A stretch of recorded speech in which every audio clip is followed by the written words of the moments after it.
Hi, my name is Daryl Delaney, and I'm a speaker, coach, and consultant for a company called Strategic Design Consultants. And we specialize in helping people to navigate cross-cultural communication. And today in this video, I want to talk about why cross-cultural communication is so important. I'm going to give you 5 reasons. So let's get into it. Well, let me give you a working definition on what cross-cultural communication is. Cross-cultural communication is the ability to have an effective exchange of ideas, information, and feelings between two people or people from diverse cultural backgrounds so that they can foster mutual understanding and cooperation with each other. I'm going to give you 5 reasons why that is going to be significant no matter what relationship you're in, whether it's a work relationship or you're in a significant other relationship or you're just trying to be friends with someone. Here are 5 reasons. The first is understanding and respect.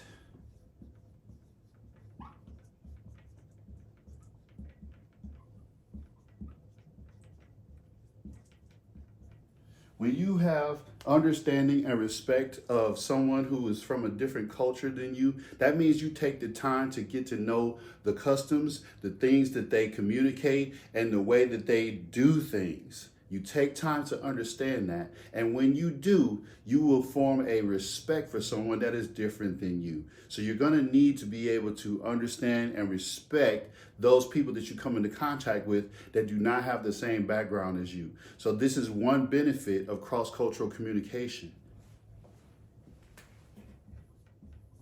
Here's another benefit. Effective communication.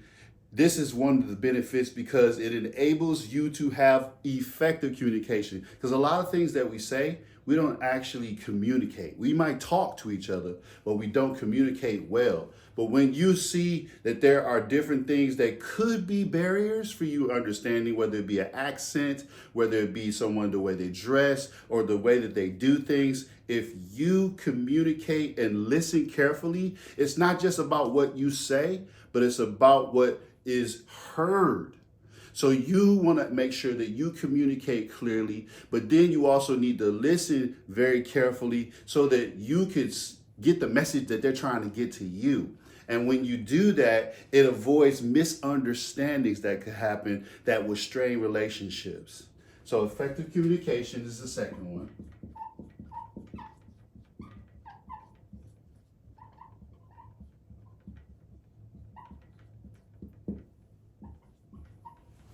The third one is conflict resolution.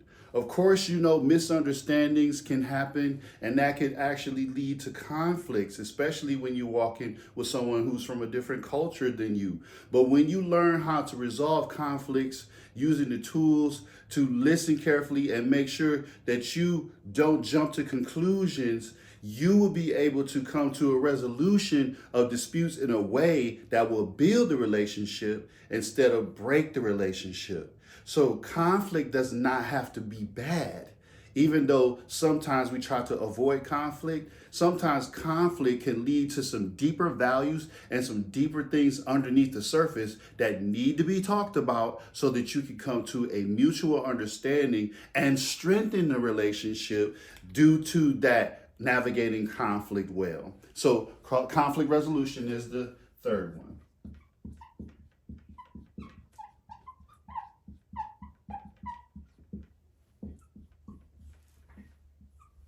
The fourth one is trust and empathy. There's a very important book. It's called Speed of Trust. I think it's by Stephen Covey. And he mentions in that book that relationships don't happen, they happen at the speed of trust. And so cross-cultural communication, it doesn't matter what culture you come from, trust is going to be absolutely important. If I can entrust into you something very, very special to me from my culture, from my background, then that actually will be something that I value very much, that I'll offer to you so that you can have a better context and understanding of who I am and where I come from. And when someone offers that to you, the idea is for you to have empathy so that you can understand and kind of know what it's like to live in their shoes and their experience, because you'll never fully cross over to their culture. But if they could take you around as a tour guide in their culture, then they will be able to show you what it means to have empathy, and you can have compassion. We talked about this before. Empathy is when you share a feeling and have compassion with someone, and compassion is a compound word that means you will suffer with them. And that means that you know that you will be able to relate to them on an emotional level. And when that happens across cultures, it will foster openness. It will foster a willingness to understand. And when I show that to someone who is not like me, then actually it opens the door for a deeper relationship built on trust. So the trust and empathy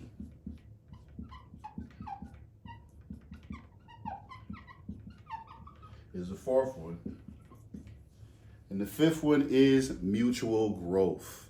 If these four things are happening, not only will I benefit, but the person who is in relationship with me will benefit as well. We sharpen each other, we grow, because we're better together when we're able to share, when we're able to listen to each other, when we take the cues that come from not only verbal but nonverbal communication. We are able to build, and we are able to go deeper with each other, and actually we trust each other. So I think that no matter what challenges we have, we can find ways to engage with each other, and that actually broadens our perspectives. It keeps us out of our whole narrow-minded ways, and it actually helps us to expand and be open-minded and be more inclusive in our actions with people that are different than us. So that will also enrich the relationships that we have. So the last one is mutual growth.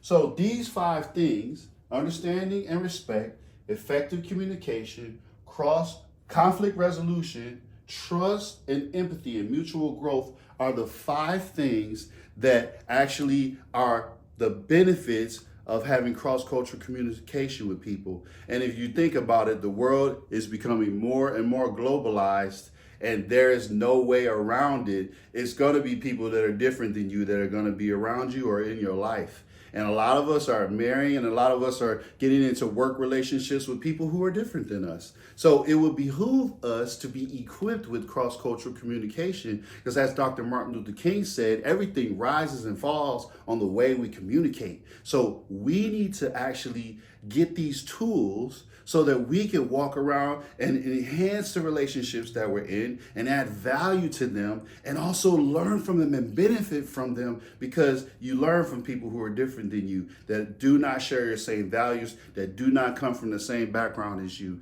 And so I'm excited to be able to share that we offer coaching and consulting in the area of cross-cultural communication to help you navigate and get a toolkit of understanding so that you can walk into these relationships with confidence and competence. So if you're interested in that, you can actually put interested in the chat below. But if not, hopefully this video was very encouraging for you in helping you understand why it's important for us to understand that cross-cultural communication is very valuable. This has been Daryl Delaney, and I'm glad to be here with you today. Don't forget to like, follow, and subscribe, and we'll see you again next week. God bless.